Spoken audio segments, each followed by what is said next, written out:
जवारे में ऐसी मिट्टी कभी मत डालना, जौ सूख जाते हैं, हो जाओगे कंगाल। आज मैं आप लोगों को ज्वारे की संपूर्ण जानकारी बताऊंगा। नवरात्रि के 9 दिन के बाद क्या ज्वारे को विसर्जित कर देना चाहिए या ज्वारे को कुछ बचा करके अपने पास में रखना चाहिए? ज्वारे में छिपा है आपके भाग्य उदय होने का राज। आखिर ज्वारे में क्या डालना चाहिए और ज्वारा क्यों सूख जाता है? क्या ज्वारे का पत्ता खाने से धन संपदा प्राप्त होती है, सुख प्राप्त होता है? नवरात्रों में ज्वारे क्यों उगाते हैं, जानिए संपूर्ण जानकारी। दोस्तों, धन, यश, वैभव, कीर्ति, उत्तम फल तथा करोड़पति बनने का सपना बंद किस्मत के ताले को खोलने का नवरात्रि में ज्वारे के बिना मां दुर्गा की पूजा अधूरी मानी जाती है और इसकी एक पौराणिक कथा भी है।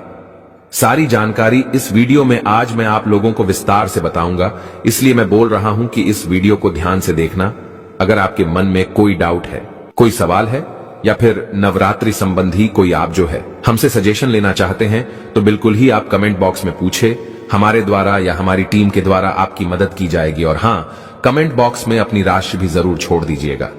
यदि हमारे पास कोई उपाय होगा तो वह आकर हम आपके कमेंट के रिप्लाई में बता देंगे ताकि आपको लाभ प्राप्त हो सके। देखिए, धार्मिक मान्यताओं के अनुसार जौ को भगवान ब्रह्मा का प्रतीक माना जाता है, इसलिए नवरात्रि के पहले दिन घट की स्थापना के समय जौ की सबसे पहले पूजा की जाती है। उसे कलश में भी स्थापित किया जाता है। सृष्टि की पहली फसल जौ को ही माना जाता है, इसलिए जब भी देवी देवताओं की पूजा की जाती है या हवन के समय आपने जरूर देखा होगा जौ अर्पित किए जाते हैं। साथ ही ये भी जाता है कि जौ अन्न ब्रह्म के समान है और अन्न का हमेशा सम्मान करना चाहिए, इसलिए पूजा में जौ का इस्तेमाल भी होता है, इसलिए लोग ज्वारे बोते हैं। नवरात्रि में बोए जाने वाले ज्वारे से आप अपना भविष्य भी जान सकते हैं। कैसे जान सकते हैं, इस वीडियो में आप लोगों को सारी जानकारी विस्तार से बताऊंगा। अगर आपने अपने घर में ज्वारे बो करके नहीं रखे हैं तो कोई बात नहीं, इस वीडियो को ध्यान से देख लेना। आपको किसी न किसी माध्यम से ज्वारे विसर्जित करते समय कुछ ना कुछ ज्वारे आपको प्राप्त हो जाएंगे। इससे आप अपनी बंद किस्मत के ताले खोल सकते हैं। दोस्तों, वीडियो ध्यान से देखना।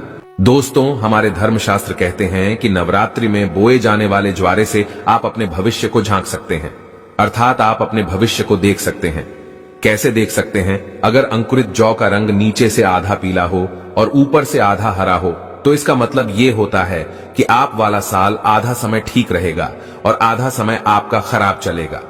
यदि जो नीचे से आधा हरा है और ऊपर से आधा पीला है तो इसका मतलब यह है कि आपका शुरुआती समय ठीक से बीतेगा, लेकिन बाद में आपको परेशानी का सामना करना पड़ेगा। आपको घबराना नहीं है, इससे हम आपको छुटकारा पाने का तरीका भी बताएंगे। इसीलिए अंत तक वीडियो देखें, क्योंकि अधूरा ज्ञान हमेशा लटकती तलवार की तरह ही होता है। दोस्तों, इसी के साथ ही जौ सफेद या हरे रंग में उग रहे हैं तो यह अत्यंत शुभ संकेत है।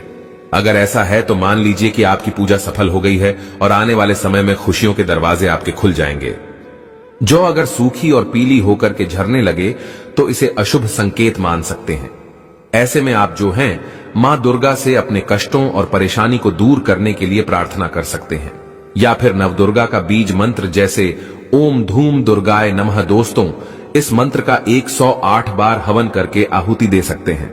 इससे आपको अत्यंत लाभ मिलेगा और माता रानी से प्रार्थना कर सकते हैं। कहते हैं कि नवरात्र में बोई गई जौ जितनी बढ़ती है उतनी ही माता रानी की कृपा बरसती है। इससे व्यक्ति के घर में सुख समृद्धि भी बनी रहने के संकेत मिलते हैं। मान्यता है कि यदि जौ के अंकुर 2 से 3 दिन में आ जाते हैं तो यह बेहद शुभ होता है, और यदि जौ नवरात्रि समाप्त होने तक जौ न उगे तो यह अच्छा नहीं माना जाता है। हालांकि कई बार ऐसा भी होता है कि यदि आपने उचित तरीके से जौ नहीं बोया है तो भी जौ नहीं उगता है। ऐसे में ध्यान रखें कि जौ को अच्छे से बोएं। वैसे तो अलग अलग घरों में जौ बोने का तरीका भी अलग अलग होता है। कुछ लोग बालू को एक जगह पर इकट्ठा करके उसमें बीज बो देते हैं, जबकि कई लोग अलग से मिट्टी के बर्तन में बालू या मिट्टी डालकर जौ बोते हैं। लेकिन अगर आप चाहते हैं कि ये अच्छे से उगे तो एक मिट्टी के बर्तन में बालू या मिट्टी डालें, फिर उसमें जौ के दाने डाल दें। शारदीय नवरात्रि हो या फिर चैत्र नवरात्रि या फिर गुप्त नवरात्रि, जिस घर में यदि जवारे नहीं बोए जाते तो वहां पर परेशानी अपनी जगह बना लेती है। भूत प्रेत का वास हो जाता है, डेरा भूतों का आ जाता है, गरीबी का वास हो जाता है। शास्त्रों के अनुसार माना जाता है कि माता दुर्गा उस घर में वास करती है और वहीं सेवा स्वीकार करती है और उसी का व्रत पूर्ण करती है जिसके घर में जवारे बोए जाते हैं। यदि जवारे हरे भरे हैं तो घर में खुशियों का आगमन आवश्यक होता है। हरे भरे जवारे के साथ माँ अपनी सखियों के साथ नृत्य करती है, खेलती है। घर में ढेरों खुशियां बरसती है, माता का प्यार बरसता है और ऐसे घर से भूत प्रेत दूर भाग जाते हैं। कहते हैं जवारे नकारात्मकता को नष्ट करते हैं और सकारात्मकता का संचार करते हैं। शास्त्रों में स्पष्ट लिखा है कि नवरात्रों में यदि जिस घर में जवारे नहीं होते, जवारे नहीं बोए जाते, तो इतना समझ लो आपके घर में प्रेत आत्माओं ने डेरा बना रखा है। घर से यदि भूत प्रेत को भगाना है तो जवारे नवरात्रों में अवश्य बोए। माता बड़ी प्रसन्न होती है, खुश होती है मां। जौ जो होते हैं, आप इसे 9वें दिन कन्या पूजन में कन्याओं को भोग स्वरूप उनको वितरित करें। आप चाहें तो देवताओं को जौ का भोग लगा सकते हैं। कन्या की थाली में इसका एक एक टुकड़ा रखें। माता नवदुर्गा प्रसन्न होती है। नवरात्रि में ज्वारे का भोग देवताओं को अति प्रसन्न करता है।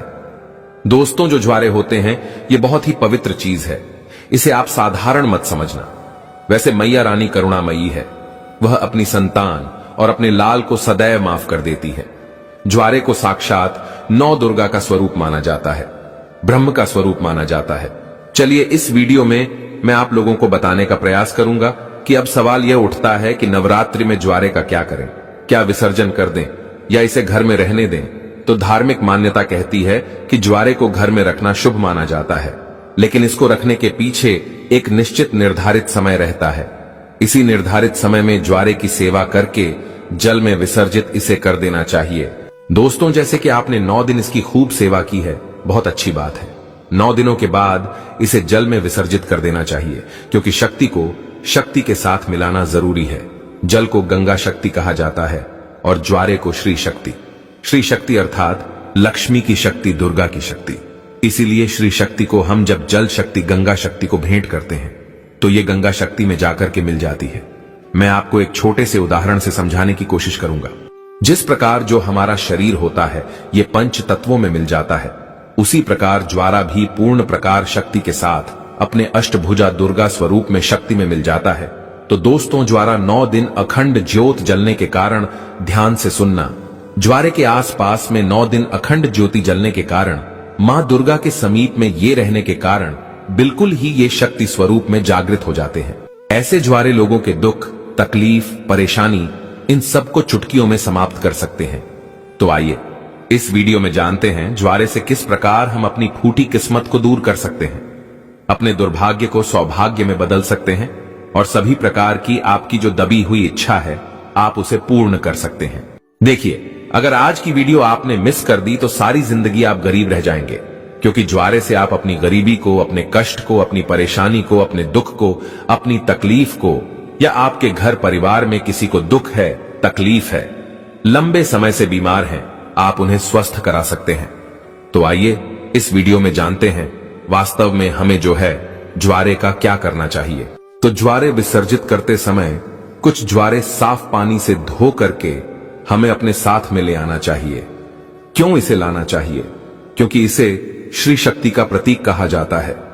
श्री शक्ति अर्थात इसे लक्ष्मी का स्वरूप माना जाता है। ज्वारे को हमेशा धन स्थान है, व्यापार स्थान है या फिर कारोबार स्थान है, यहां पे जरूर रखना चाहिए। इससे धन में बढ़ोतरी होती है, कारोबार में उन्नति होती है। अगर आपकी दुकान ठीक से नहीं चल पा रही, कारोबार में आपको बढ़ोतरी नहीं हो पा रही है, या फिर आपका धंधा पानी अच्छे से नहीं चल पा रहा है, निरंतर आपको नुकसान हो रहा है, तो बिल्कुल ही ज्वारे की कुछ पत्तियां आप अपने व्यापार स्थान में, धन स्थान में जरूर रखिए। आपके धन में बढ़ोतरी होगी, कारोबार में तरक्की होगी और आप जो भी बिजनेस करें उसमें आपको लाभ मिलेगा। ऐसा भी माना जाता है ज्वारे को पीले वस्त्र या लाल वस्त्र में लपेटकर ऊपर से मौली धागा बांध करके अगर इसे पैसों के स्थान पर रखा जाए तो इससे कभी भी पैसों की कमी नहीं होती, क्योंकि ये श्री शक्ति के कारण ये जागृत हो जाते हैं। श्री अर्थात लक्ष्मी, ये पूर्ण रूप से लक्ष्मी की शक्ति कहे गए हैं। इसी के साथ ये भी कहा जाता है, कुछ लोग ये भी कहते हैं, हमारे ही बहुत से लोग हैं संपर्क में जुड़े हुए, तो बहुत से लोगों का यह भी मानना है कि ज्वारे को थोड़ी सी मात्रा में अपने पर्स में जरूर रखना चाहिए, और आप में से अधिकतर लोग ज्वारे को अपने पर्स में जरूर रखते होंगे।